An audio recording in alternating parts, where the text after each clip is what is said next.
여러분, 제가 질문을 드리면 딱 머릿속에 대답이 빵 떠오르셔야 돼요. 왜냐하면 제가 자주 강조한 거니까. 무슨 질문을 드리냐면, 하나님께서는 아들 예수님과 함께 모든 것을 선물로 주셨다고 로마서 8장에 기록되어 있잖아요. 그렇죠? 하나님께서는 아들 예수님과 함께 우리에게 모든 걸 다 주고 싶으신 분이에요. 아들 주신 분이기 때문에 뭐 아까운 게 없으신 분이에요. 다 주실 수 있어요. 아멘? 다 주실 수 있는데 왜 다 못 받았죠? 그 이유가 뭐라고 했어요? 맞아요. 우리가 받을 준비가 안 돼서 못 받은 거예요. 그렇죠? 그 받을 준비라는 게 뭐냐면 그걸 받아서 무엇을 하고 어떻게 해야 될지를 아는 사람들이 그걸 받을 준비가 된 거죠. 우리는 그 요셉의 삶을 통해서 하나님과 동행하는 자의 삶이 어떤 삶인지를 보고 있습니다. 바로 우리가 준비하는 삶이 그 삶이에요. 요셉이 살아가고, 요셉이 그 하고 있는 모든 나오는 이 일들이 우리가 이 땅에서 해야 될 일입니다. 아멘? 오늘 낮에 한 분을 만났는데 이분이 이제 예수님을 영접하고 본 어게인에서 지난주에 세례를 받으셨다 하더라고요. 근데 이분이 저를 만나고 싶어 했던 이유가 있으셨어요. 사실 이제 하나님께 여쭤봤는데 만날까요 말까요 여쭤봤더니 만나라고 하셔서 만났어요. 그래서 하나님 만나라고 하면 뭐 온 정성을 다해서 만나야 되잖아요. 근데 이분이 왜 만나자고 했을까를 들었는데 그분의 그 목적은 그거였어요. 이제 거듭나고 용서받았는데 너무 고마운데 하나님 앞에 어떻게 사는 것이 어떻게 살아야 되는가 이거였어요. 내가 내 인생을 어떻게 살아야 되는가. 이게 제가 그래서 먼저 그분을 격려해드리고 칭찬해드렸는데 이게 거듭난 사람에게 반드시 생기는 동기입니다. 내가 그러면 이제부터 무엇을 하며 어떻게 살아야 되는가. 그 동기가 올라오는 거예요. 이제 하나님의 은혜를 깨닫고 나면 반드시 그 사람 안에는 내가 무엇을 어떻게 하면서 살아야 될지가 딱 올라오게 돼 있어요.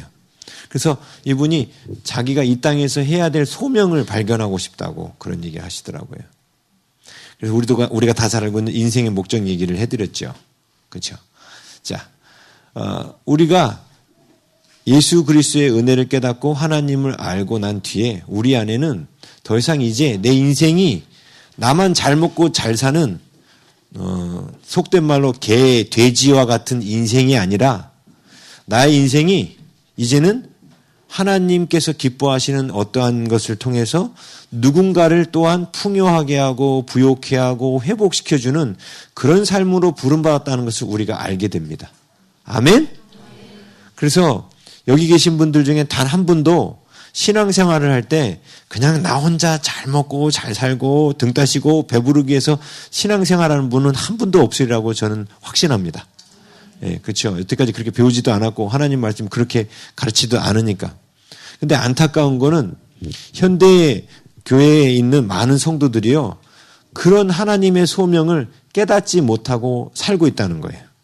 그저 그냥 내 자식들 잘 되고 내가 좀 더 편안한 집에 살게 되고 좀 걱정 없이 살고 이런 거 수준에 만족합니다. 그리고 좀 경제적인 여유가 있으면 선교원금도 조금 보내고 이렇게 뭔가 그런 삶에 그냥 만족한다는 거예요. 근데 하나님이 우리에게 이 땅에 보내신 아주 중요한 목적은 우리를 회복시키셔서 요셉과 같이 사용하기를 원하신다는 거예요. 그래서 우리 안에 정말로 하나님을 만난 사람은 하나님과 동행하면서 하나님께서 나를 통해 이루시고자 하는 것들을 기꺼이 이루실 수 있도록 나를 내어드리려고 하는 내적인 동기가 그 안에 있습니다. 그 내적 동기가 그 안에 있는 사람은 하나님의 자녀란 뜻이에요. 근데 그런 마음이 전혀 없고 그냥 나 혼자만 잘 먹고 잘 살지 뭐 신앙생활을 그런 식으로 하는 분들은 아직 하나님을 만나지 못한 사람이에요. 하나님을 만나면 결코 그렇게 살 수가 없습니다. 왜냐하면 하나님은 사랑이시기 때문에 우리를 통해서 그 사랑이 흘러가기를 원하세요. 사랑은 혼자 하는 게 아니라 있죠. 부모가 자식을 사랑하는 건요. 가르쳐주지 않아도 할 수 있는 거예요. 그런 사랑은 하나님 앞에 상급도 없습니다. 네? 사랑할 수 없는 사람들을 사랑하는 거거든요. 근데 그 사랑할 수 없는 사람들을 사랑하는 것이 바로 우리가 이 땅에서 하나님께 받은 소명이에요. 그래서 그 메마른 땅에 있는 사람들을 회복시키고 치유하는 것. 그게 우리가 그 사람들을 사랑하는 거죠.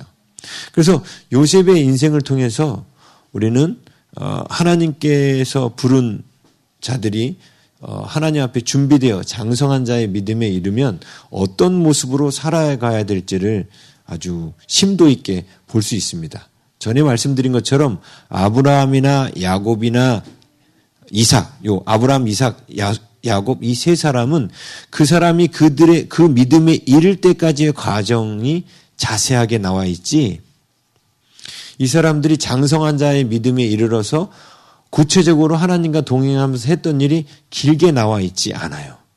그런데 요셉만 어떻게 장성한 자의 믿음에 이르렀는지는 자세히 안 나오는데 장성한 자의 믿음으로서 어떻게 살아야 될지를 제일 많이 기록된 사람이 요셉이에요. 당연 그도 그럴 것이 하나님께서 하나님께서 우리를 훈련시키시잖아요. 광야에서 훈련시키잖아요. 이스라엘 백성들을 광야로 불러내서 훈련시키셨는데 그 훈련의 목적은 군사훈련이었어요. 왜냐하면 하나님께서 애굽에서 부를 때 이스라엘 백성들을 여호와의 군대라고 불렀기 때문에. 그렇죠? 자, 근데 훈련을 열심히 받았습니다. 그런데 훈련 받고 나서 전쟁하지 않으면 그 훈련은 아무 소용이 없는 거예요.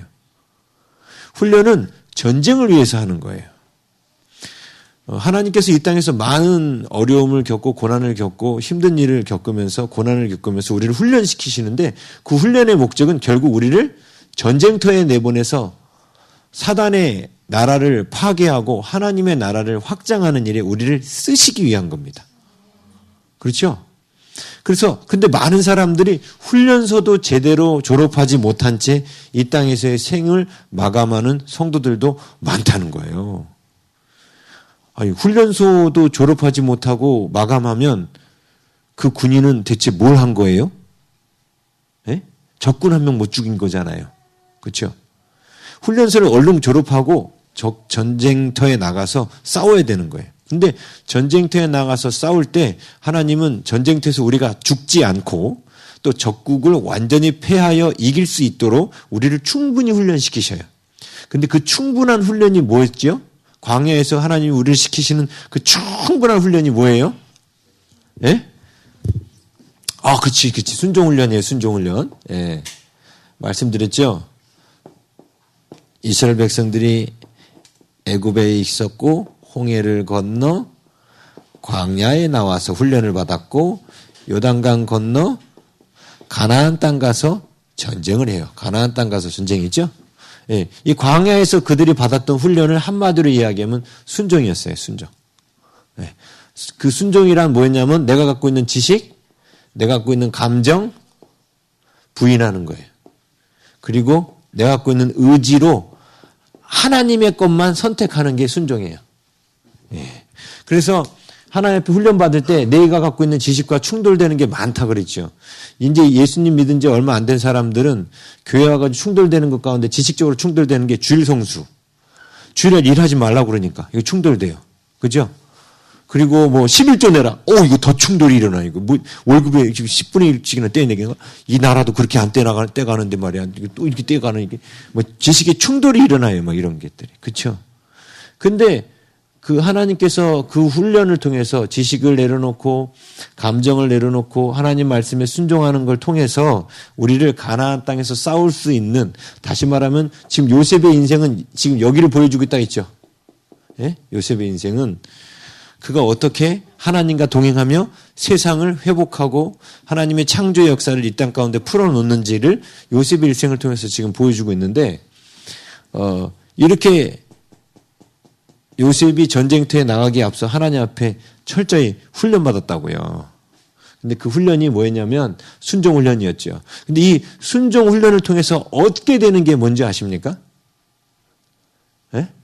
순종훈련을 통해서 하나님 앞에 우리가 하나님 말씀에 계속 이 광야에서 율법을 주시면서 말씀에 순종하라고 계속 훈련시키셨어요. 근데 이 순종훈련을 통해서 우리가 뭘 얻게 될까요? 네? 예, 하나님께서 싸우신다는 걸 알게 돼요. 전쟁은 나에게 속한 것이 아니라 하나님께 속해 있음을 알게 돼요. 오늘 큐티 말씀도 그거였죠. 전쟁은 하나님께 속해 있음을 알게 돼요. 그래서 내가 무기를 들고 나가지만 실제로 전쟁은 누가 하시는 거예요? 그렇죠. 하나님께서 하신다는 사실을 알고 그 하나님의 힘을 가져다가 하나님의 힘을 쓸 줄 아는 그런 비결을 훈련하는 거예요. 왜? 자기 힘으로 싸우면 여기서 절대로 못 이기거든요. 그래서 광야에서의 훈련은 이 순종훈련의 모든 순종훈련의 내용이 결국 뭐냐면 하나님의 힘을 가져다가 사용하는 방법을 가르쳐 주는 거예요. 하나님의 힘을 가져다가 사용하는 사람이 있고 자기 힘을 사용하는 사람이 있는 겁니다. 자기 힘을 사용하는 사람은 자기 힘으로 감당할 수 있는 사람들은 이길 수 있습니다. 그렇죠? 근데 자기 힘보다 버거운 사람들은 이길 수 없습니다. 그렇죠? 그러나 자기 힘으로 싸우는 훈련이 아닌 하나님의 힘을 가져다가 하나님의 힘으로 싸우는 훈련을 한 사람은 어떠한 적이 와도 결코 지지 않습니다. 이유가 뭐예요? 그렇지요. 하나님의 힘을 가져다가 싸우니까 지는 게 기적이에요. 그렇죠? 하나님의 힘을 들고 싸우는데 어떻게 질 수가 있어요? 네? 근데 그 기적이 가나안 땅에 도착한 이스라엘 백성들한테 딱 한 번 일어났어요. 아이성 전투 때. 그 이유가 뭐였어요? 하나님의 힘을 가져다가 싸우지 않았기 때문에 진 거였어요. 그들이 하나님의 힘을 가져다가 싸운 전쟁은 단 한 번도 패한 적이 없습니다. 이 가나안 땅에 정착한 이후에 이스라엘의 역대 왕들이 쫙 있었지만 그 이스라엘 역대 왕들 가운데도 승리할 수 있었던 왕은 하나님의 힘을 가져다가 쓰는 사람이었어요. 왜냐하면 이스라엘이라는 지정학적 위치가 강국에 휩싸여 있어요. 이쪽 북동쪽으로는 바벨론이라는 거대 제국이 있고 이 남서쪽으로는 애굽이라는 큰 나라가 있어요. 군사력이 강한 큰 나라 사이에 껴 있었고 이 껴 있는 그 이스라엘은 애굽이 바벨론을 힘이 세지면 바벨론에 가서 이렇게 취하기 위해서 바벨론의 것들을 가져오기 위해서 요 이스라엘 땅을 지나가야 되는 거예요. 그렇죠? 근데 바벨론이 힘이 세지면 또 어디로 내려와요? 이스라엘을 지나 애굽으로 내려가는 거예요. 사실은 이스라엘은 씹어봐야 별로 씹힐 것도 없는 나라예요. 왜냐하면 바벨론하고 애굽의 그 규모에 비하면. 그렇죠? 근데 하나님께서 이스라엘 백성들을 애굽과 바벨론이라는 양대 문명, 나일강 문명과 메소포타미아 문명 사이에 그들의 전쟁터 한가운데 이스라엘이라는 나라를 만들어 놓으셨어요. 그렇죠? 그래서 이스라엘이 평화로우면 나일강 문명이나 바벨론 문명이 평화가 와요. 왜요? 이스라엘이 평화롭다는 뜻은 이리 군대가 못 지나간다는 뜻이에요. 네? 군대가 못 지나가는 거예요. 하나님께서 이스라엘이라는 나라도 세상의 평안을 위하여 그곳에다 배치해 놓으신 거예요. 근데 이스라엘이 그 열강들, 강대국 사이에서 그들이 쳐들어올 때 그들한테 밀리지 않고 나라를 지키려면 어떻게 해야 돼요? 절대로 자신들의 힘 갖고는 못 이긴다는 거예요. 어떻게 해야 돼요? 하나님의 힘을 가져다가 싸워서 이기는 거예요.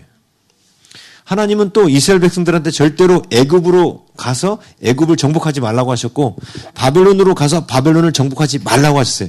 딱 경계를 어디부터 어디까지? 바벨론 그 물가에서 저기 나일강 그 강가까지만 딱 정해 주셔서 여기를 절대로 너희는 벗어나지 마라. 그래서 이스라엘 국기가 오늘날도 이렇게 생겼죠. 이렇게 생기고 이렇게 생겼잖아요. 이렇게. 여기 보면 파란색으로 이렇게 띠가 이렇게 있잖아요. 여기 바벨론이고 여기 나일강이잖아요. 이게 유브라데스강, 이게 애굽의 나일강. 이스라엘 나라는 요 사이에 존재하는 거예요. 근데 이런 열국들이 쳐들어올 때 밀리지 않아야 돼요. 그렇죠? 그러면 강해야 되는데 사실 이게 골리앗과 다윗의 싸움인 겁니다. 그런데 성경은 항상 이스라엘 백성들이 하나님을 의지하고 하나님과 함께 있을 때는 넉넉히 이겼습니다. 그렇죠? 하나님 의지하고 하나님과 함께 한다는 뜻이 요셉과 같이 하나님과 동행하는 거예요. 다시 말하면 하나님과 동행하면서 하나님의 힘을 가져오는 것이 훈련되면 이스라엘 땅을 잘 지켜서 전 세계에도 뭐가 와요? 평화가 오는 거예요. 전 세계에 하나님 나라가 임하는 거예요. 평화가 오는 거예요. 그렇죠? 그걸 이스라엘의 지리학적 그 모습으로 하나님께서 우리에게 보여주셨는데 그 이스라엘의 역할이 지금 요셉의 역할인 거예요. 요셉을 통해서 전 온 땅에 기근이 왔는데 그 요셉을 통해서 온 땅에 평안이 오게 만드는 거예요.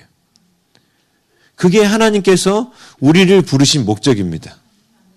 자, 오늘날 우리나라도 지금 현재 경제적으로 대단히 힘들었어요. 신종 코로나 막 이런 것 때문에 또 장사가 더 안 된답니다.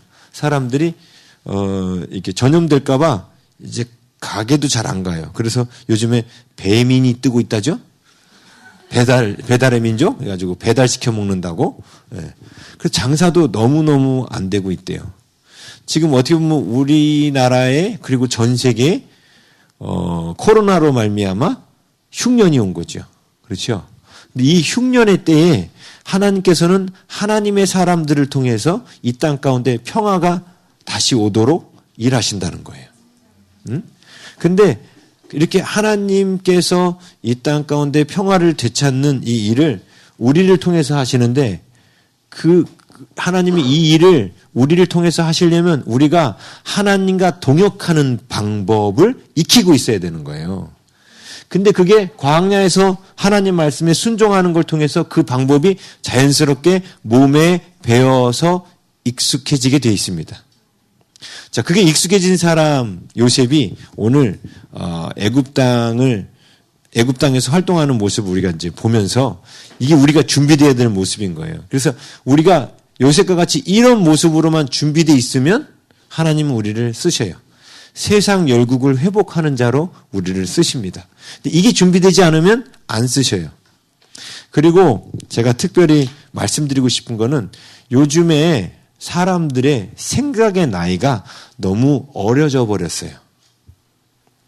요셉이 오늘 성경에 보면 46절에 보면 요셉이 애굽 왕 바로 앞에 설 때 몇 살이었다고 나와요? 30세의 총리가 됐어요. 자, 여기 30살, 30살 있습니까? 30살. 29살. 저기 계시네. 자, 그럼 31살. 31살. 31살도 없어요? 예? 자, 지금 이 30살 무렵의 이 또래가, 예? 애굽 전체의 총리가 됐다는 거예요. 근데 지금 27, 28, 29, 이게 29, 30 돼가는 사람들이 아직도 자기를 애라고 생각하는 시대예요. 지금 시대가. 예? 사람들이 언제부턴가 이렇게 정신연령이 낮아지기 시작했어요. 그렇지 않아요? 예? 정신연령이 낮아지기 시작해요. 그래서 자꾸만 애처럼 굴어요. 다 큰 어른인데. 그렇죠? 왜 그런지 아십니까? 왜 이런 일이 일어났죠? 왜 이런 사태가 일어났어요? 엄마 아빠가 자식을 그렇게 키웠어요. 애로 키운 거예요. 예? 이 아이들이 어느 정도 나이가 되면 어른스럽게 행동하도록 키우지 못한 거예요. 자, 말씀드린 것처럼 요셉은 17세에 받은 교육으로 그의 마지막 광야, 그 애굽의 보디발 장군과 보디발 장군의 감옥을 통과합니다. 그가 받은 그 훈련을 갖고. 그렇죠? 그리고 바로 쓰임 받잖아요. 30살 때. 17살 때까지 요셉이 받은 교육이 요셉이 총리가 될 수 있는 가장 중요한 밑거름을 한 거예요. 사실 요셉이 보디발 장군 집에서 그리고 보디발 장군의 감옥 아래서 훈련받은 것은 수직적 교육이 아니라 수평적 교육이었죠. 정보를 얻는 거였어요. 정보. 인사관리 능력, 재무관리 능력, 정치를 할 수 있는 능력, 뭐 이런 정보를 얻는 거였죠. 근데 이런 정보를 얻고 사람을 관리하고 그러니까 사람과의 관계를 잘하고 자기 관리를 잘하고 하는 어떤 이런 그런 내적인 그 성품과 어떤 그 사람 안에 좋은 습관들은 이미 그 이전에 만들어져 있었던 거예요. 17세 이후에는 그냥 세상에서 일할 수 있는 교육, 정보, 지식만 배운 것 뿐이지 그 안에 있는 내적인 성품은 17세 이전에 준비된 거란 말입니다. 그렇죠. 예? 근데 요즘에는 부모님들이 자녀들을 키울 때 너무 애기로 키우는 거예요. 그래서 뉴질랜드는요, 만 18세가 되면 부모님들이 집에서 내보내요. 그 집에서 살 거면 방세 내라고 그래요. 방세도 주 단위로 받아요. 주 단위로. 한 주에 얼마씩 방세 내라고 그래요. 근데 그 사회 분위기가 그렇다 보니까 그 사회에 있는 애들은 다 그렇게 생각해요.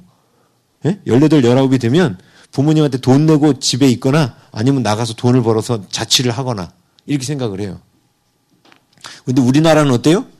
그냥 시집 장가 갈 때까지 끼고 먹이고 그냥 입히고 막 다 해줘버려요. 그러니까 애가 어떻게 돼요? 애인 거예요. 30이면 뭘 할 나이예요? 애굽을 다스릴 나이예요. 그렇죠? 근데 우리가 자칫 그래서 깨어나라는 거야. 정말 27, 28, 29, 30 이런 사람들도 좀 더 이상 부모님의 그 치마폭에 있을 나이가 아니라는 거죠.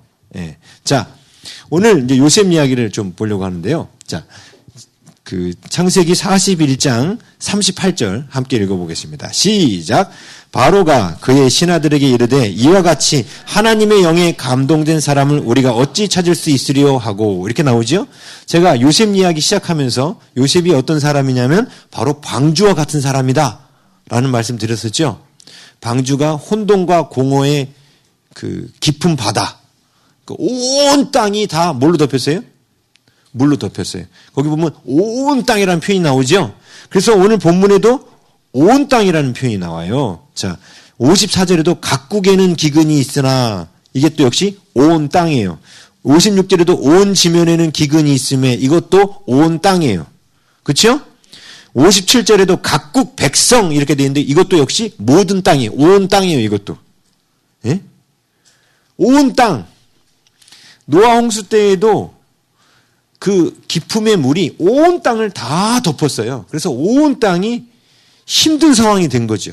그때 노아의 방주가 떠서 그 새 창조의 역사를 준비했고 물이 마르자 그 방주에서부터 이제 하나님의 창조 역사가 풀어지기 시작하죠. 그런 것처럼 그 방주 안에 있는 노아는 뭘 상징하냐면 창세기 1장 2절에 나온 땅이 혼돈하고 공허하며 흑암이 깊음이 있고 하나님의 신은 어디에? 수면 위에. 그때 수면 위에 뭐가? 하나님의 영이 운행하시니라 나오죠. 예? 하나님의, 그래서 방주는 창세기 1장 2절에 하나님의 영을 뜻한다 그랬잖아요. 근데 그 하나님의 영이 지금 어디 있어요? 요셉한테 있어요. 이거 본문을 하나님의 영에 감동된 사람이라고 되어 있는데 이건 엄청나게 의역한 거고요. 이 본문을 직역하면 하나님의 영이 그 안에 있는 사람 이렇게 되어 있어요. 히브리 원문은 하나님의 영이 그 안에 있는 사람. 그러면 요셉이 지금 방주라는 거죠. 그렇죠? 지금 요셉을 통해서 하나님은 이제 회복의 역사를 시작하시는 겁니다. 자, 이제 요셉이 드디어 이제 꿈을 해석해주고 이거에 대한 적절한 해결책을 제안하자 바로 왕과 함께 있던 신하가 감동을 받습니다. 그래서 어떻게 합니까? 바로가 이 모습에 감동을 받고 요셉을 바로 그날 총리를 세웁니다. 자, 그런데 본문 안에 보면 오늘 여러분이 이 본문을 그냥 한 번 읽으신 분은 눈치 못 채셨을 텐데 본문 읽다 보면요. 2번씩 꼭 나오는 게 있어요. 표현들이. 2번씩. 그 이유가 있어서 2번씩 기록하는 거예요. 제가 마태복음 얘기해드렸죠. 마태복음에 보면 2라는 숫자가 반복되고 있다고. 여리고 소경도 2명이고 다른 복음서에는 여리고 소경이 1명이요. 근데 마태복음만 2명입니다. 그러면 마태복음이 맞아요? 다른 복음서가 맞아요? 2명이 맞아요? 1명이 맞아요? 다 맞아요. 그럼 사건이 2번 있었던 거예요? 아니, 한 번만 있었던 거예요. 근데 어떻게 여기는 2명인데 어떻게는 1명인데 그게 다 맞아? 그게 히브리 사람들의 문학적 특징이라고 했죠. 주제를 위해서 숫자를 불릴 수도 있고 숫자를 줄일 수도 있고 심지어 없앨 수도 있어요. 주제를 위해서. 그냥 그게 히브리 사람들의 세계관이에요. 그래서 보세요. 그래서 중요한 것은 꼭 2번 기록해요. 근데 오늘 본문에 2번 기록된 게 있고 3번까지 기록된 것도 있어요. 이거 지금 대단히 중요하다는 얘기예요. 자, 첫 번째로 기록된 2번 기록된 내용이요. 41절에 바로가 또 요셉에게 이르되 내가 너를 애굽 온 땅에 뭐가 되고 총리가 되게 하노라 이렇게 나왔죠. 여기 또 어디 나오냐면 43절 끝에 그에게 애굽 전국을 총리로 다스리게 하였더라. 2번 나오죠. 자, 이게 2번 강조하는 것은 하나님의 말씀이 성취되었다는 것을 지금 보여주는 거예요. 네? 그러니까 지금 2번 얘기한다는 뜻이 강조하고 있는 거예요. 히브리 사람들의 그 문학 그 특징상 강조하고 있다는 거예요. 2번 기록한다는 뜻은 강조한다는 거예요.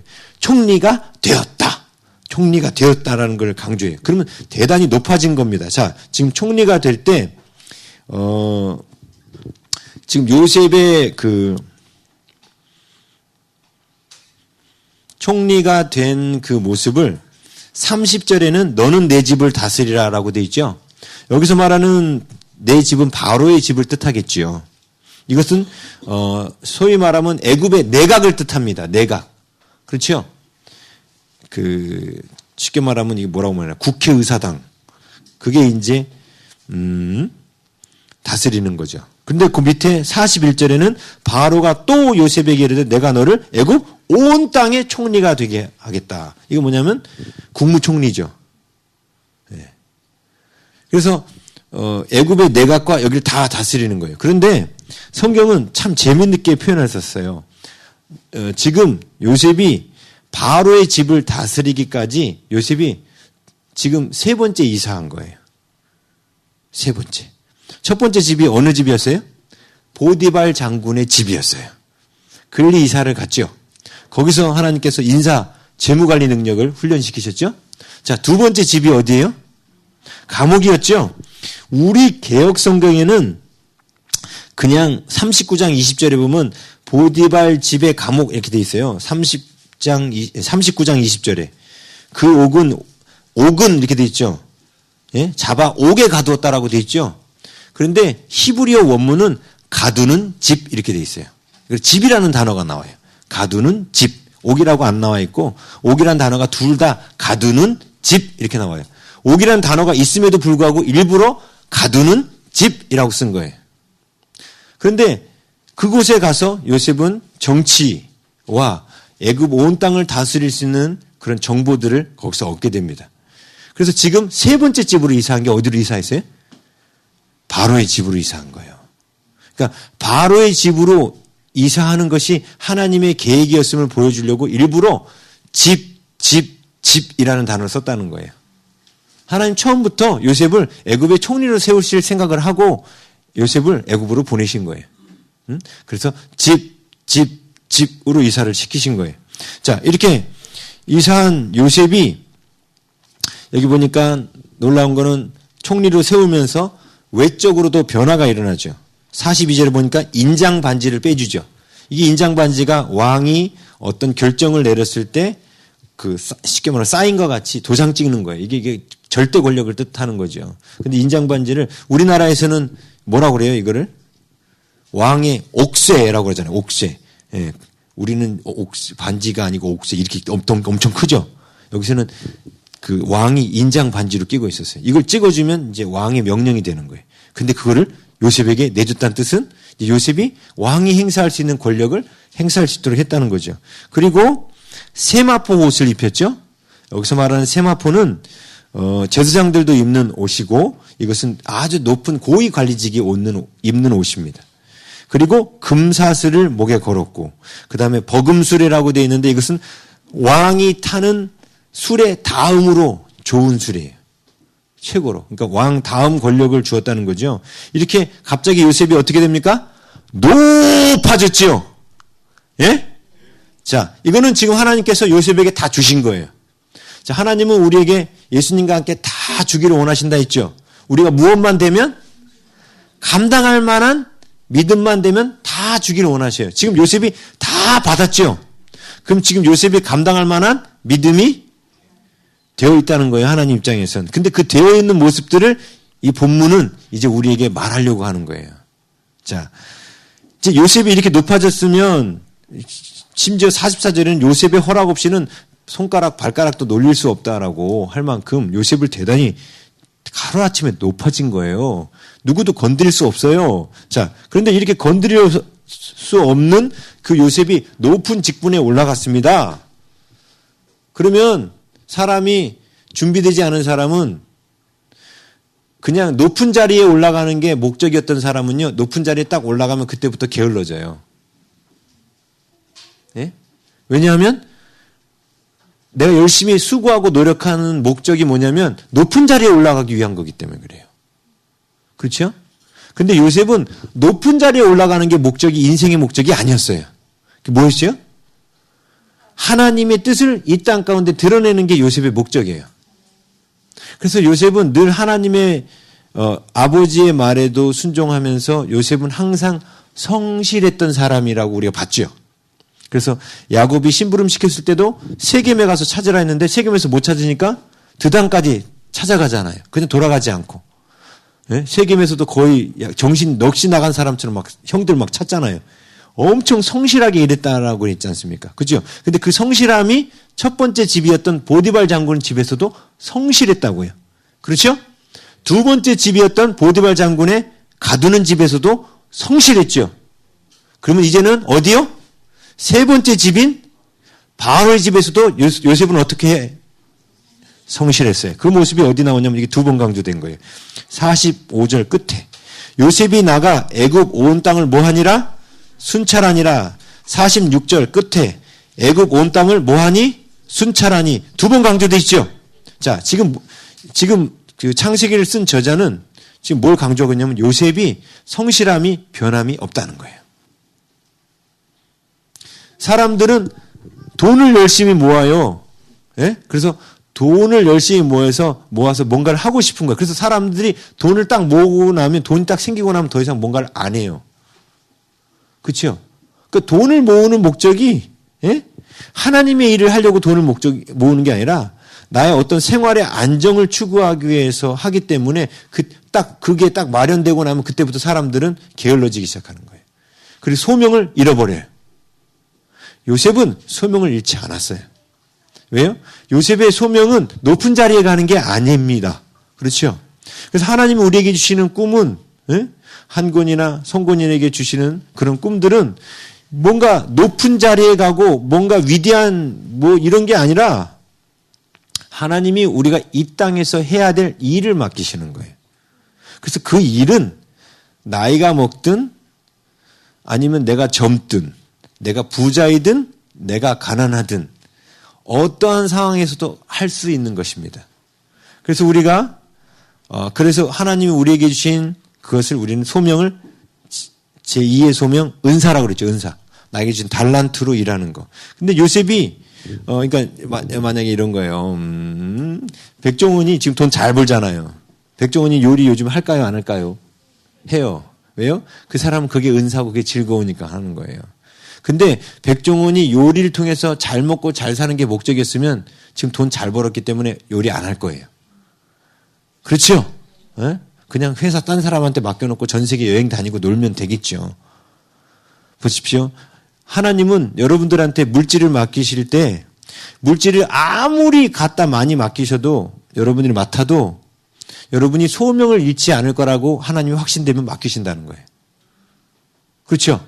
근데 이게 물질만 조금 차면 어떤 분은 이제 내가 이제 조물주 밑에 건물주가 되면 모든 것을 저버리라. 그리고 이제 전 세계 여행으로 죽을 때까지 놀고 먹고 이렇게 살리라. 이게 목적인 사람들이 많아요. 그런 사람들은 준비되지 않은 거예요. 하나님 앞에 쓰일 준비가 안 된 겁니다. 그렇죠. 요셉은 이 엄청난 권력을 얻었음에도 불구하고 애굽 온 땅을 순찰하면서 풍년 동안에도 흉년 동안에도 모든 성들을 돌아다니면서 성의 그 곡식들이 7년 동안 잘 비축이 되는가 다 확인해요. 애굽 온 땅을 돌아다니면서. 지금 명령만 하면 되는 사람이에요. 그러면 중앙에서 명령하고 확인받으면 되죠. 그렇게 안 했다는 거예요.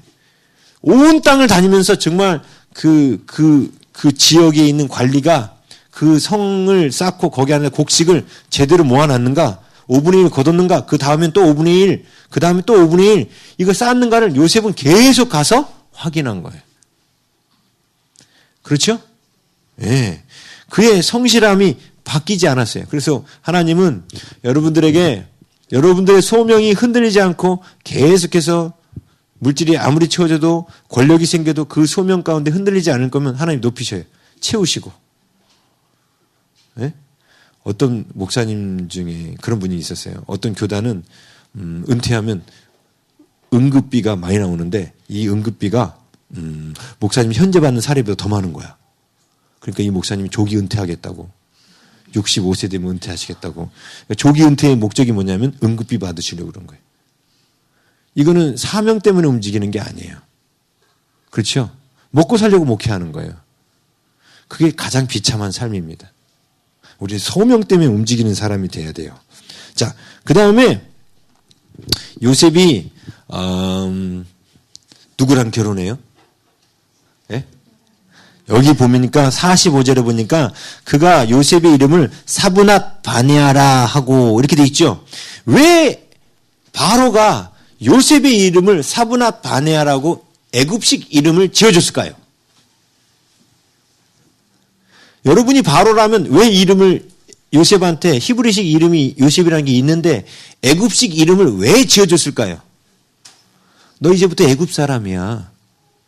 쉽게 말하면 요셉의 정통성을 애굽으로 바꾸려고 그러는 거예요. 그렇죠?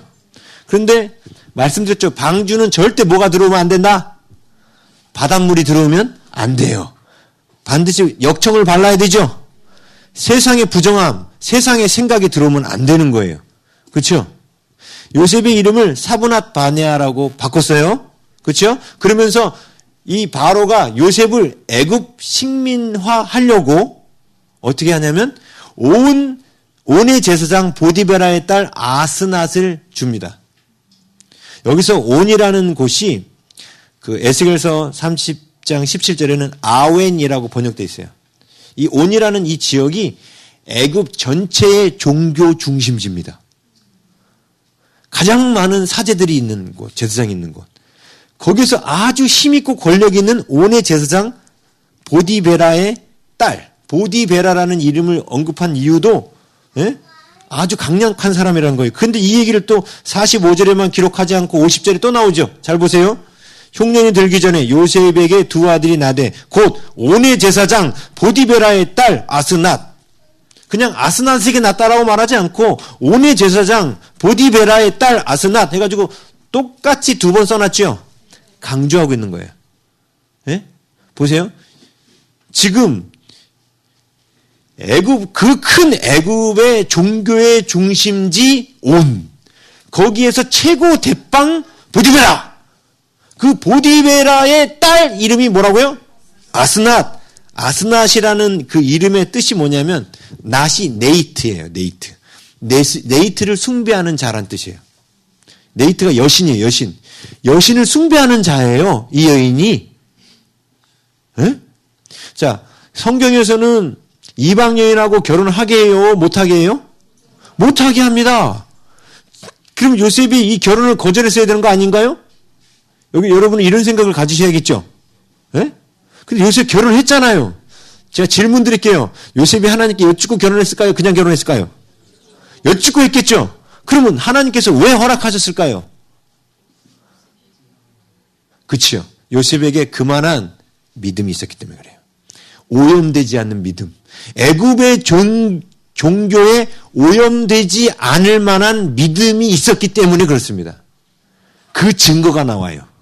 그 증거가 뭐냐면, 자, 요셉의 이름을 사브낫 바네아라고 애굽식 이름을 지어줬죠.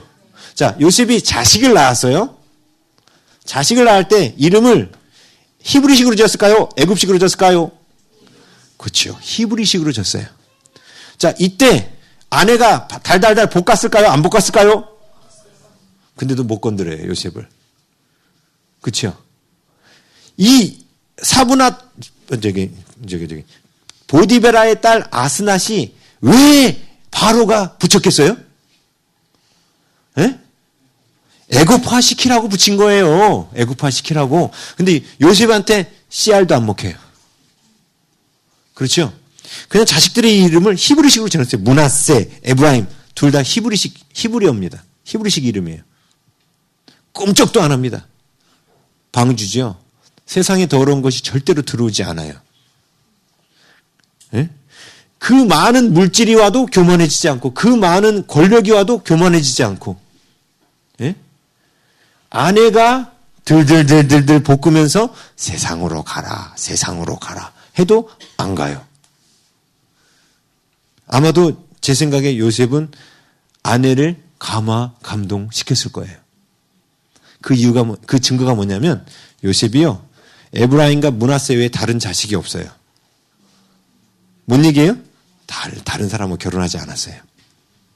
보통 이 시대에 일부 다처는 흔한 일이었습니다. 근데 요셉은 그렇게 안 해요. 일부 일처로 끝났어요.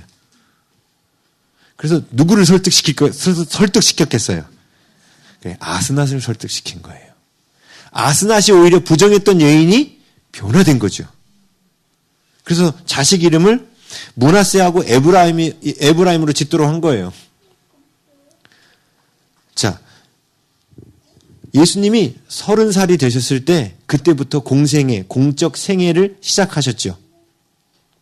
자, 그 30살이 됐던 그 나이가 어떤 나이라고 말씀드렸냐면 30까지 예수님은 하나님의 율법에 철저히 복종하고 순종하며 살면서 뭘 하셨냐면 세상의 어떤 더러움에도 부정해지지 않도록 자신을 준비시키는 거였습니다. 그렇죠. 그래서 예수님이 준비되고 난 뒤에 30살부터 사역할 때 예수님이 거룩하신 분인데 부정한 사람을 만나면 예수님이 부정해지는 것이 아니라 그 사람이 정결해졌죠. 그렇죠. 지금 요셉이 30에 이렇게 하나님 앞에 쓰임받을 때 요셉에게 닿기만 하면 요셉이 부정해지는 것이 아니라 그 요셉을 만진 사람들이 정결해지고 있어요. 그렇죠. 이게 준비된 사람이에요. 그래서 제가 여러 차례 말씀드렸잖아요. 한때는 그런 오해도 샀어요. 청년들 다 붙잡아 놓고 교회에다 가둬놓고 뭐 하는 겁니까, 이거. 학사관 운영할 때. 응? 나가서 일하고 공부하고 배워야 될 학생들 말이야. 교회에다 다 가둬놓고 뭐 하는 겁니까? 그때. 응? 제가 영혼이 그 나와바리로 딱 해가지고 이렇게 하는 줄 아시는 분들도 간혹 계셨는데 그게 아니라 말씀드렸죠. 세상에 나가도 세상의 부정함에 물들지 않을 만큼 최소한의 영적 준비는 돼야 된다. 그리고 나가서 그 준비가 되면 반드시 우리는 어디로 가야 된다? 세상으로 나가야 돼요. 세상으로 나가서 세상을 거룩하게 해야 돼요. 세상을 거룩하게 할 때 우리가 세상에 접촉하게 됩니다. 근데 그 접촉할 때 세상에 더러움이 들어오지 않는 자가 바로 준비된 사람이에요. 그렇죠? 네. 이게 준비된 사람이에요. 요셉이 그래서 전혀 오염되지 않아요. 그래서 요셉은 이방 여인을 얻어도 아무 상관이 없는 거예요. 왜? 솔로몬은 이방 여인을 얻었다가 결국 어떻게 됐어요? 완전히 신앙 다 잃어버렸지 않습니까? 그렇죠? 부정해졌다는 거예요, 솔로몬은. 근데 요셉은 부정해지지 않아요. 네? 그렇죠? 자, 이것도 이제 2번 강조됐던 말이고요. 그 다음에, 여기 또 2번 강조된 표현이 뭐냐면, 요셉이 48절에 보면, 요셉이 애굽 땅에 있는 그 7년 곡물을 거두어 각성에 저장하되 각 성읍 주위의 밭에 곡물을 그 성읍 중에 쌓아두매 저장하되 쌓아두매 똑같은 말이에요. 이게 둘 다 나탄이라는 주다라는 말에서 나온 똑같은 단어입니다. 자, 요셉이 지금 하나님의 말씀에 입각해서 하나님께서 주신 계획대로 하나하나 그대로 각성에 쌓고 또 쌓았다는 거예요. 요셉은 하나님 말씀을 믿은 거예요. 하나님이 7년 동안 풍년이라서 반드시 7년 동안 풍년이고 7년 후에 흉년이면 반드시 7년 후에 흉년이 올 것을 아니까 하나님 말씀대로 그대로 실천한 거예요. 그렇죠. 5분의 1씩 거두어서 저장해야 된다는 하나님의 말씀을 하나도 빠짐없이 그대로 여전히 실천하고 있어요. 어떻게 보면 이게 7년이라는 세월이지만 하나님이 그렇게 말씀하셔도 그런 일이 안 일어나지도 않을 수도 있는데 이렇게 생각하면서 나태해질 수도 있는데 요셉은 하나님이 말씀하신 것은 반드시 그대로 이루어진다는 확신이 있었어요. 그래서 그 말씀에 입각하여 본인이 해야 될 일을 합니다. 자, 말씀드렸죠? 장성한 자는 어떤 사람이냐면 하나님이 하실 일과 내가 할 일을 아는 사람이에요. 자, 하나님께서 수도관까지 이 은혜의 물은 공급하셔요. 그렇지만 나는 뭘 해야 돼요? 수도 꼭지는 내가 틀어야 되는 거예요. 요셉이 할 일이 있고 하나님이 해 주셔야 할 일이 있는 겁니다. 이스라엘 백성들이 여리고에서 전쟁할 때도 여리고 성을 무너뜨리는 건 하나님이 하신 거예요. 그렇지만 하나님은 이스라엘 백성들한테도 수도꼭지 트는 일을 시켰죠. 그게 뭐예요? 여리고 성을 7번 돌라. 마지막 날에 또 7번, 총 13바퀴를 돌았어요. 이게 우리가 해야 될 일이에요. 근데 우리가 해야 될 일이 직접적으로 그 성을 무너뜨리는 것과 관련되어 있지는 않아요. 그런데 하나님께서 그것을 지시하셨기 때문에 하는 거예요. 완전한 순종훈련이 되어 있는 거죠. 그래서 장성한 자가 되었을 때 여전히 요셉은 자기가 할 일은 성실히 했고 하나님께서 하실 일은 하나님께 맡긴 거예요. 예? 그래서 예수님 잘 믿는 사람은 결코 게으르게 살지 않습니다. 자기가 해야 될 일은 성실하게 해요. 그렇지만 여기서 중요한 게 있습니다. 사람들은 또 이렇게 착각해요. 수도꼭지 열심히 틀면 항상 물 나오니까 수도꼭지가 물을 준다고 생각하는 거죠. 그렇죠? 사우디아라비아 분들이 처음에 그랬다 했죠. 호텔 신라에서 수도꼭지를 잘라가지고 수도꼭지를 사다 달라고 그래가지고 들고 갔어. 그래가지고 거기 가서 틀었어. 물이 나와요? 안 나와요? 안 나오죠. 수도꼭지만 사간다고 나오는 게 아니에요. 이 물을 공급하는 분이 누구라는 거예요? 하나님임을 기억해야 돼요. 그래서 또 반복되는 게 뭐냐면 바로 제일 중요한 게 이거예요. 51절 하나님이 하셨다. 52절 하나님이 하셨다. 이거예요. 하나님이 하셨음을 알고 있는 사람이에요. 이 모든 것이 정말 하나님께서 하셨음을 알고 있는 사람이에요. 보세요. 요셉이 장남의 이름을 므낫세라고 지었죠. 그러면서 뭐라고 말하냐면 하나님이 내게 내 모든 고난과 내 아버지의 온 집일을 잊어버리게 하셨다. 하나님이 잊어버리게 하셨다. 하나님이 하셨다. 그 다음에 차남의 이름을 에브라임이라고 했죠.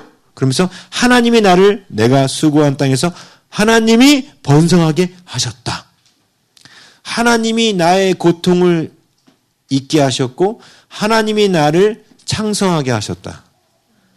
자, 지금 요셉이 하나님이 다 맡기실 수 있는 사람, 어떤 사람이 이 높은 자리에 올라갔음을 강조하려고 30절부터 40절부터 44절까지만 그렇게 요셉이 얼마나 높아졌는지 그렇게 많이 기록해 놨는데 이렇게 높아졌음에도 불구하고 요셉은 이 모든 것을 하나님이 하셨다라고 기억하고 있다는 거예요.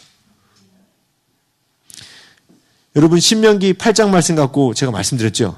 이게 하나님께서 가나안 땅을 앞두고 이스라엘 백성들이 모압 땅에서 마지막으로 가나안 땅 들어가기 전에 이스라엘 백성들한테 신신당부했던 게 뭐였어요? 하나님이 하셨음을 결코 잊지 마라. 이거 있죠. 네? 찾아보세요. 민수기 신명기 8장. 신명기 8장.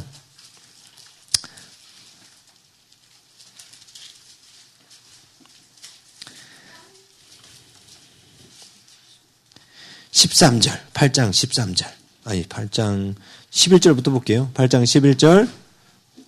내가 오늘 내게 명하는 여호와의 명령과 법도와 규례를 지키지 아니하고 내 하나님 여호와를 잊어버리지 않도록 삼갈지어다. 하나님을 잊지 마라! 이렇게 얘기했죠. 네, 어디서 잊지 말라는 거예요? 가나안 땅에서. 너희들이 높아졌을 때, 너희들이 등 따시고 배부를 때 하나님 잊지 말라는 거예요. 그러면서 뭐라고 얘기해요? 12절 내가 먹어서 배부르고 아름다운 집을 짓고 거주하게 되며 내 소와 양이 번성하며 내 은금이 증식되며 내 소유가 다 풍부하게 될 때에 요셉이 이렇게 된 거지요. 그런데 많은 사람들이 이렇게 되면 어떻게 돼요? 내 마음이 교만하여 내 하나님 여호와를 잊어버릴까 염려하노라. 근데 하나님을 잊는 그 모습이 뭐예요? 그게 뒤에 나왔어요. 여호와는 너를 애굽 땅 종되었던 집에서 이끌어내시고 애굽 땅 종되었던 곳, 그 죄악된 세상에서 나를 구원하신 하나님을 잊어버릴까 하시는 거예요. 두 번째 15절 너를 인도하여 그 광대하고 그 위험한 광야 곧 불뱀과 정갈이 있고 물이 없는 간조한 땅을 지나가게 하셨으며 그 광야를 지나면서도 죽지 않도록 지켜주신 하나님을 잊지 말라는 거죠. 예? 힘들었던 시절 나를 지켜주시고 여러분 제가 진짜 그런 간증 많이 들어요. 성도들하고 상담하다 보면 어떤 분이 진짜 내일은 망한다. 내일은 우리 가게가 망한다. 이런 분이 있어요. 근데 지금 빚에 꼬리를 물어서 내일은 지금 망할 수밖에 없는 그런 거예요. 근데 이분이 하나님 앞에 그래도 이제 하나님 이런 상황까지 온 이유가 자신에게 있음을 깨닫고 하나님 앞에 회개한 거예요. 근데 내일은 망한다. 이렇게 생각했는데 놀라운 건 내일이 되면 또 그 망할 상황을 도와줄 사람이 나타나. 에? 그분의 간증에 의하면 선교사님이 나타나서 카드를 긁어주고 갔대.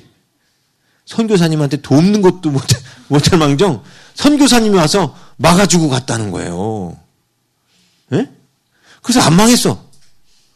그리고 또 지나니까 또 하나가 또 뻥 터졌어. 그 중에 하나가. 내일이면 또 망하는구나. 근데 또 하나님이 또 보내셔서 그걸 또 막아주셔. 이게 몇 번 지나가니까 이분 안에 이제 믿음이 생겼어. 제가 상담을 하는데 이분이 지금 조만간 얼마를 결제를 해야 되는데 돈이 없대요. 근데 저는 마음이 이제 평안해졌습니다. 왜요? 하나님 막아주실 겁니다. 할렐루야. 믿음이 생긴 거죠. 이게 광야를 지나는 모습인 거예요, 마치. 그런데 이렇게 힘들게 하나님이 정말 망할 수밖에 없는 상황에 하나님의 극적인 손길을 통해서 나를 먹이시고 입히시고 지키셔 오셨잖아요. 여러분 여태까지 굶어 안 죽었잖아요. 그렇죠? 극적인 그 힘든 상황에서 하나님의 손길이 와서 했는데 많은 사람들이 등 따시고 배부르게 되면 까먹는다는 거예요. 그때 도우셨던 하나님의 손길을 잊어버린다는 거예요. 요셉은 이걸 잊지 않았던 사람이에요. 그 다음 또 뭐라고 나와요? 너를 위하여 단단한 반석에서 물을 내셨으며 이게 뭐예요? 단단한 반석 곧 나올 수 없는 곳에서 뭐가 나왔어요? 물이 나왔어요. 네? 그러니까 나올 수 없는 구멍에서 하나님께서 나에게 뭔가를 공급하시는 그런 놀라운 기적들로 나를 지금까지 지내오게 하셨어요. 그죠? 곧 회사가 망하리라. 그랬는데 이거 웬걸? 그래도 또 은혜로 곧 이 병으로 쓰러져 죽으리라. 그런데 안 죽어. 뭔가 하나님께서 계속해서 은혜 베푸셔가지고 나를 이끌어 오시는 거예요. 근데 그러면서 16절 내 조상들도 알지 못하던 만나를 광야에서 내게 먹이셨나니 이는 다 너를 뭐 하시며 낮추시며 너를 모아사 시험하사 낮추시고 시험하셔서 우리를 비참하게 만드시려고? 아니요. 뭐라고 써 있어요? 마침내 내게 복을 주려 하심이라. 마침내 주시려고 하는 복이 뭐예요? 예? 그 가나안에서 누리는 많은 것들이죠. 예? 여러분들에게 하나님은 지금도요. 여러분들을 빌 게이츠보다 더 부자 만들고 싶은 게 하나님 마음이에요. 저 기복신앙. 목사님이 기복신앙 전하시네. 그런 분들은 빌 게이츠와 같은 복 받지 마시길 주의 이름으로 축복합니다. 다들 빌 게이츠 같은 복 준다면 다들 기뻐하지. 뭘 속으로는 자기한테 도저히 그 재산이 안 올 거라고 굳건히 믿으니까 이게 안 들리는 거죠. 근데 하나님은요, 우리가 빌 게이츠의 복을 주셔도 하나님을 잊지 않을 것 같다? 그럼 주셔요.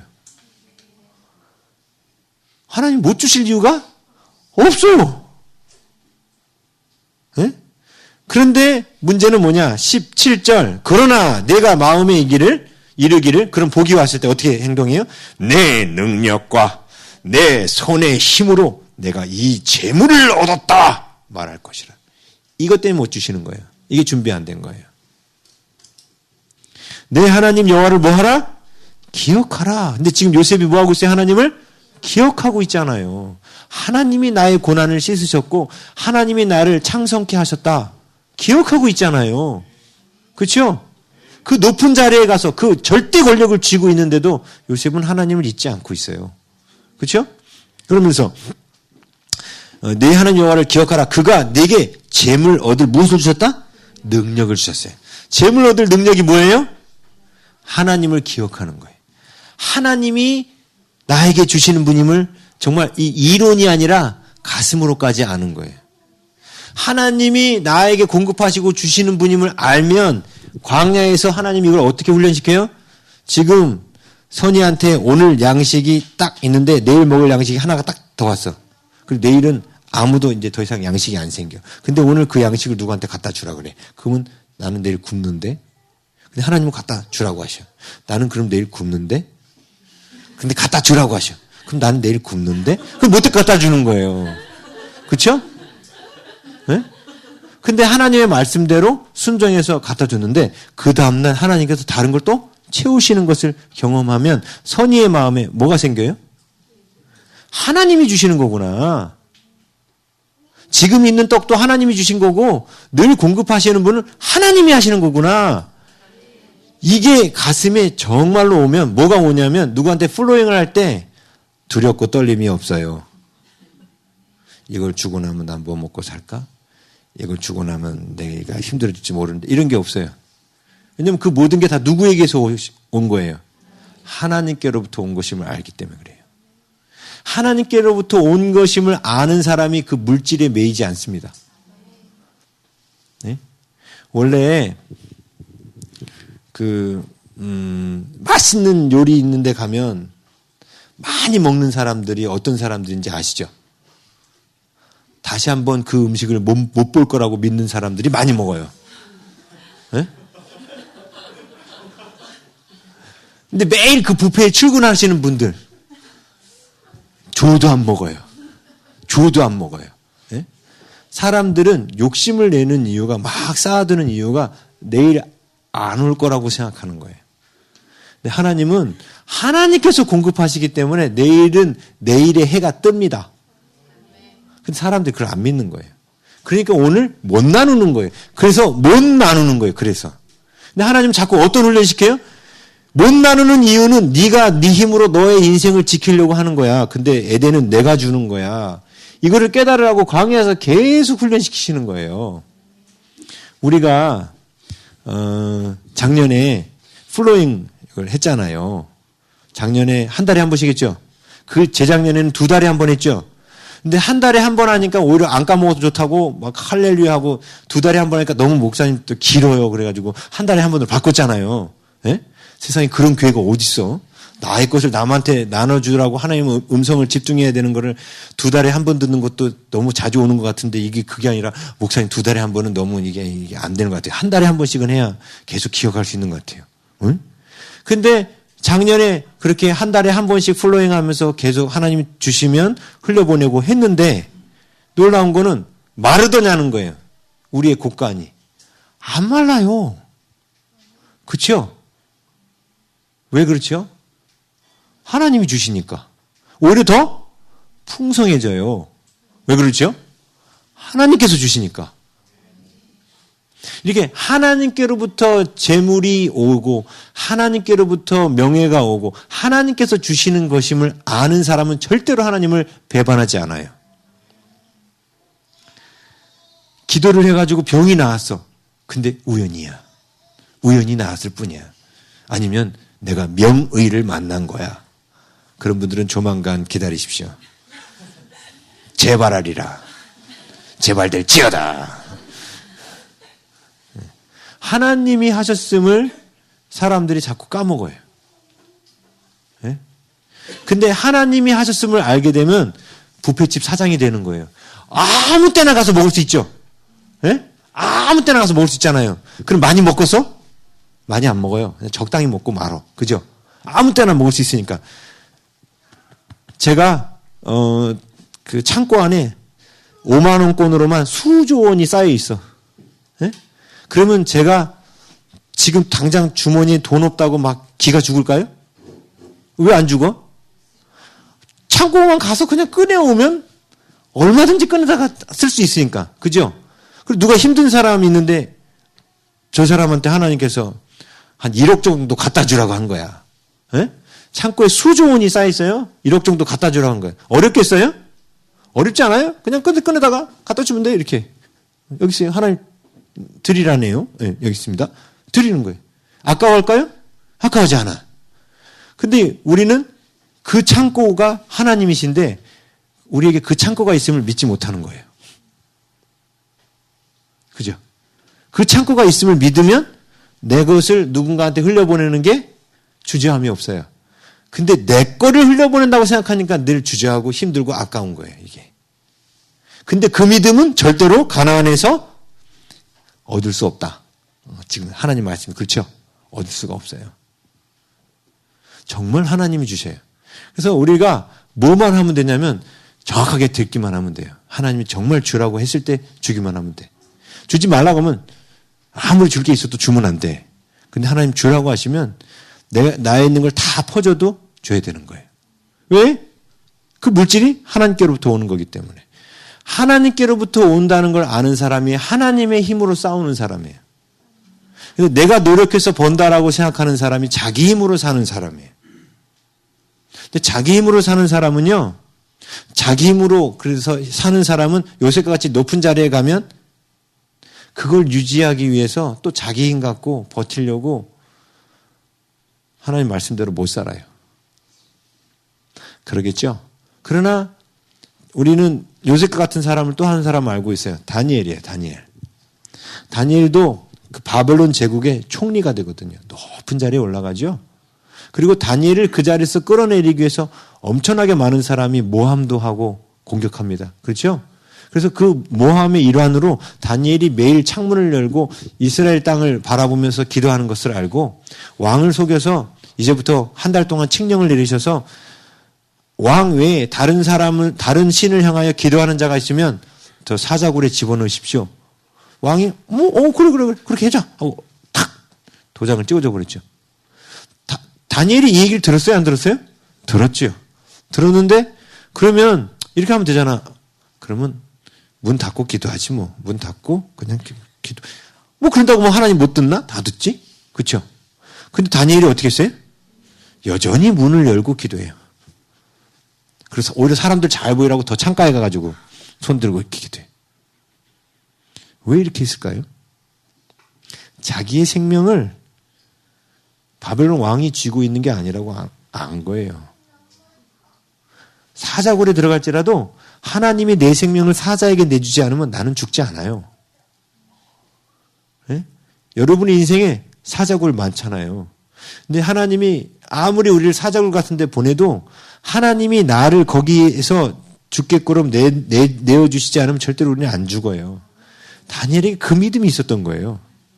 그래서 그가 총리라는 높은 자리에 있어도 하나님이 하시고 계심을 잊지 않고 있었던 거예요. 그렇죠? 지금 신명기 8장을 통해서 이스라엘 백성들한테 신신당부하는 게 그거예요. 하나님이 하고 계심을 잊지 마라. 하나님 때문에 너희들이 지금 이렇게 풍성히 먹을 수 있는 거고 하나님이 너희에게 공급하시는 거야. 근데 하나님이 왜 이걸 자꾸 강조하시는 거예요? 우리 위대하신 수령아바이께서 뭐 이게 찬양받고 싶으셔서? 아니요. 하나님께로부터 나온다는 것을 알면요. 우리들 가운데 욕심이 사라져요. 다툼이 사라지고. 네? 그리고 오일 가운데 오히려 평안이 와요. 당장 주머니 없어도 내가 필요할 땐 하나님 언제든지 주신다는 걸 아니까 평안이 있어요. 돈이 이 땅에 눈에 보이는 돈이 많고 적음이 내 인생에 아무런 문제가 안 돼요. 고난이 와도 별로 떨리지 않아요. 왜? 하나님이 내 뒤에 계시니까. 오히려 더 큰 평안 가운데 살 수 있습니다. 근데 하나님이 하시는 것이 아니라 내 인생은 내 노력으로 된다고 생각하는 사람은 힘든 일이 생기면 두려운 거예요. 왜? 이거 내 힘으로 해결해야 되니까. 근데 하나님이 하신다는 걸 아는 사람, 하나님이 나로 하여금 고난을 잊게 하셨다. 하나님이 나로 하여금 에브라임, 푸라가 파라예요. 열매란 뜻이에요. 이미 복수형이에요. 열매들을 얻게 하셨다. 하나님이 나에게 풍성한 열매들을 얻게 하셨다. 하나님이 얻게 하셨다. 이 모든 게 하나님이 하셨다. 요셉은 늘 이걸 기억하니까 물질에 욕심낼 필요가 없는 거예요. 뷔페집 사장이 뷔페 음식 잔뜩 안 먹는 것처럼. 왜? 늘 하나님께는 풍부하니까. 늘 하나님께 풍부하니까 그 물질 때문에 시험 들 일도 없는 거예요. 근데 내가 없다고 생각하고 내 노력으로 살아야 된다고 생각하는 사람들은 늘 물질 때문에 시험 들고 물질에 매이는 거예요. 근데 하나님은 우리가 왕의 생각을 갖기를 원하신다 했잖아요. 왕은 이미 하나님이 다 공급하셨어요. 예수 그리스도와 함께 모든 것을 선물로 주시지 않겠느냐. 근데 사람들이 그 말을 안 믿어요. 안 믿어요. 그래서 기복신앙에 빠지는 거예요. 그래서 내가 기브 앤 테이크 요걸 심었으니까 30배, 60배, 100배 심을 때 뭘 계산해요? 30배, 60배, 100배 안 돌아오면 삐져.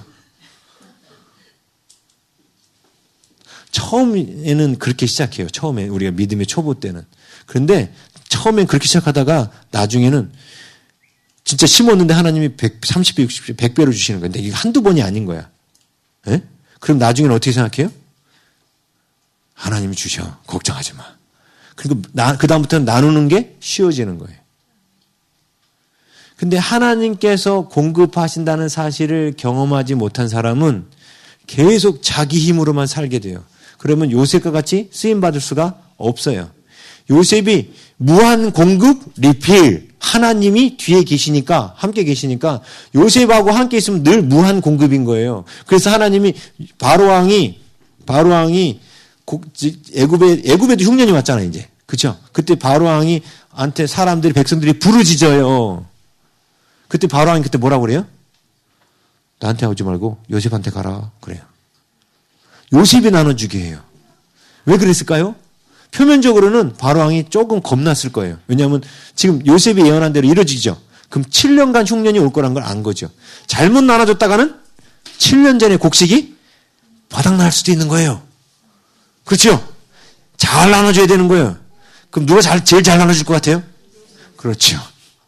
그래서 요셉한테 가라 그런 거예요. 근데 바로왕한테는 단지 그 얄팍한 생각 때문에 그렇게 가라고 한 거지만 성경의 모습은 바로 요셉이 하나님과 함께 있으니까 요셉을 통해서 그 온 땅에 기근이 있는 온 땅에 풍성함이 공급되잖아요.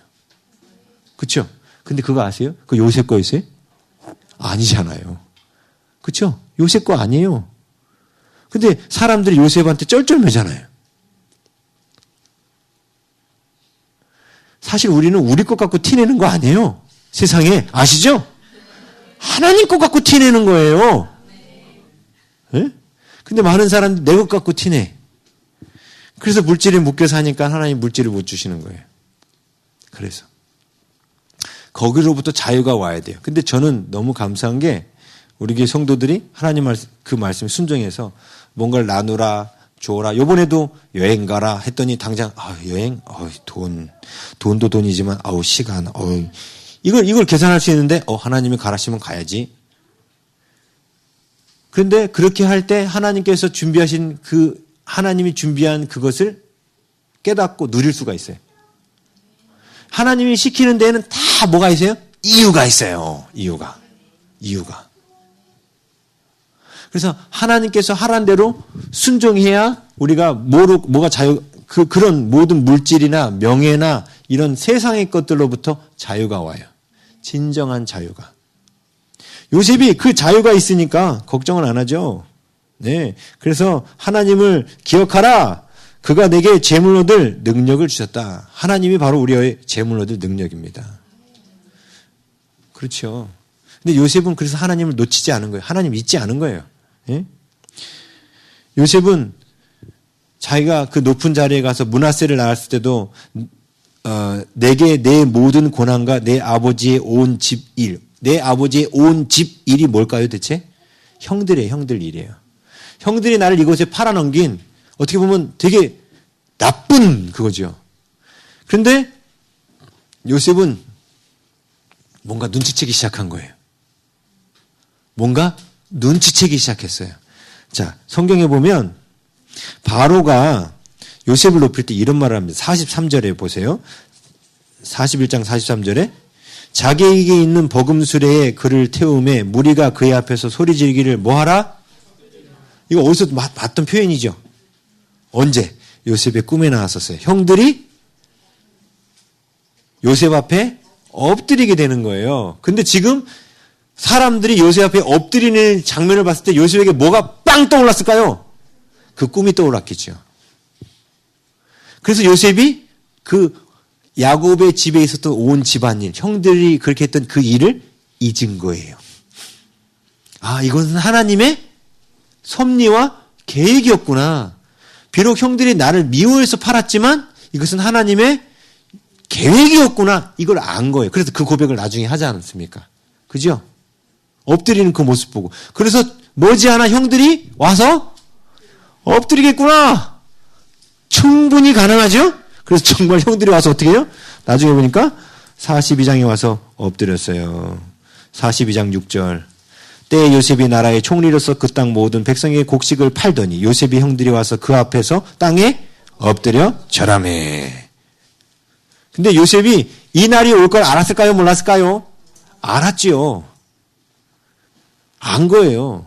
그래서 형들이 올 거를 기다리고 있었어요. 그래서 요셉은 형들이 왔을 때 무엇을 해야 될지를 미리 다 계획을 세워놨어요. 그래서 그 계획대로 진행한 거예요. 42장 이야기는. 형들이 왔을 때 그때 딱 계획 세운 게 아니에요. 일부러 형들이 오면 모른 채 해야지. 그리고 뭐 어떻게 해야지 다 계획 세워놓은 거예요. 근데 그 계획이 뭐였냐면 요셉을 통해서 하나님께서 하시는 형제들을 회복시키는 거였어요. 형제들의 관계를. 그들이 하나 되게 만드는 거였어요. 그래서 그들이 하나인가 아닌가를 확인하고 하나 되게 하려고 요셉이 그 프로젝트를 그 뒤에 진행합니다. 근데 그 프로젝트가 진행되기 앞서 요셉이 사람들이 자기에게 엎드리는 모습 보면서 그 꿈이 떠오르면서 그래서 므낫세가 나온 거예요. 모든 고난을 잊어버린 거예요. 아, 하나님의 계획이었구나. 이 모든 것이 하나님의 계획이었구나. 그래요. 우리 가운데 우연은 없지요? 여러분들 가운데 찾아오는 고난도 절대로 우연이 아니에요. 하나님의 계획입니다. 물론 우리가 죄 때문에 오는 고난은 하나님이 원하는 계획은 아니라 했죠? 예? 그럼 어쩔 수 없이 하나님이 정신 차리라고 보내는 거예요. 그러나 의를 위해서 박해받는 거. 하나님의 말씀 때문에 찾아오는 고난은 하나님께서 우리에게 더 좋은 것을 주시려고 하는 하나님의 계획이에요. 죄가 있어서 맞는 고난까지 하나님의 계획이라고 여기시면 안 돼요. 그건 아니에요. 그건. 주님의 말씀대로 살 때 고난이 와요. 다니엘도 하나님의 말씀대로 창문 열고 기도했는데 고난이 왔잖아요. 사자굴. 근데 사자굴에 들어갔는데 사자들이 다니엘을 먹어요? 안 먹어요? 안 먹어요. 하나님의 계획이 뭔지 아십니까? 자, 다니엘이 그 궁궐에서 계속 왕의 총애를 받고 있으니까 배 아팠죠. 그 대신들이. 예? 근데 이 대신들을 여러분 자를 수 있어요? 자르면 안 되죠. 예? 근데 이 사람들 계속 괴롭혔잖아. 그 어떻게 하면 얘네들을 싹 제거할까? 하나님이 계획을 세우신 거예요. 그 계획이 뭐였어요? 사자굴에 넣어버리겠다. 근데 자기네들이 사자굴을 여기 추진했죠. 나중에 다니엘이 살아난 모습을 보고 왕이 다니엘을 그 속에 들어가게 한 게 이 신하들이란 걸 알았죠. 왕이 열받은 거예요. 열받았어요. 화가 났어요. 왕이. 그래서 다음날 새벽 일찍 가죠. 네? 사자굴로 가요. 새벽 일찍 가가지고 하나님의 사람 다니엘아, 너가 믿는 하나님이 너를 거기서 구원해 주시더냐 물어보죠. 그때 다니엘이 네. 왕이 기뻐해요. 그죠? 그러고 나서 어떻게 합니까? 왕이 다니엘을 사자굴에 넣기 위해서 프로젝트를 진행했던 모든 사람들을 사자굴에 다 집어넣어버려요. 그랬더니 사자가 발이 땅에도 닿기 전에 사자가 다 먹어버렸대요. 성경의 표현이. 쉽게 말하면 다니엘의 숙적들을 하나님이 깔끔하게 제거해 주신 거예요. 그렇죠? 어떻게 보면 다니엘에겐 고난처럼 느껴지지만 사실 그 뒤에 다니엘이 얼마나 편하겠습니까? 예? 아니, 정치인으로서 뭔가 정치하는데 항상 뭐 정책을 내놓을 때마다 저쪽에서 막 비판하고. 예? 그런 사람이 계속 있어. 그럼 안 피곤하겠어요? 일을 할 때? 피곤하죠. 예? 근데 하나님 싹 정리해 줘버렸어. 그냥 사자들 입을 통해서. 원래는 자기네들이 다니엘을 죽이려고 했던 것인데. 근데 이때도 다니엘은 의를 위하여 박해받은 거예요. 을을 위하여 박해받으면 하나님 그 박해를 통해서 반드시 우리에게 더 좋은 거 주셔요. 그래서 을을 위해서 박해받는 것을 결단코 주저하시면 안 돼요. 왜? 그거는 하나님이 그 뒤에 더 좋은, 나에게 더 좋은 것들을 주시려고 하는 하나님의 섭리요 계획이기 때문에 그렇습니다.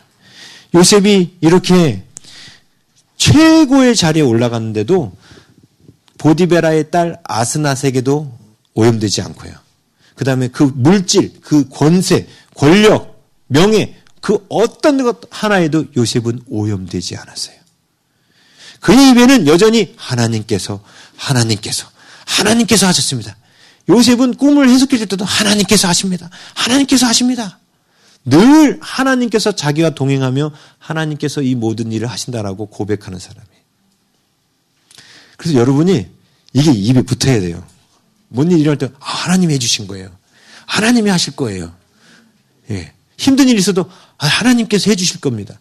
이 하나님이 하실 것에 대한 고백, 그리고 하나님이 하신 것에 대한 감사의 고백, 모든 전쟁이 하나님께서 치르고 계신다라는 그 고백의 입술이 우리 가운데 계속 나타나면요, 하나님은 다 주셔요. 명예도, 권세도, 사람도 다 주셔요. 왜? 하나님은 온 우주 만물을 창조하신 분입니다. 오늘도 지금 이 시간에도 재정적으로 어렵거나 또 건강이거나 뭔가 힘들고 어려울 수 있어요. 그럴 때마다 이게 낫겠어, 이게 해결되겠어. 근데 하나님의 입장은 뭐예요? 다 해결해 주고 싶고 다 낫게 해주고 싶고 물질도 다 채워주고 싶은 게 하나님 마음이에요.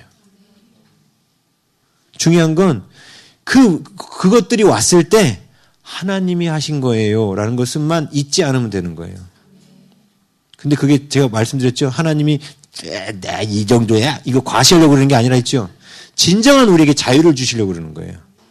하나님은 사랑하는 자에게 무한 공급하니까 무한 공급하시는 하나님을 알면 절대로 우리가 물질에 매이는 사람이 안 돼요.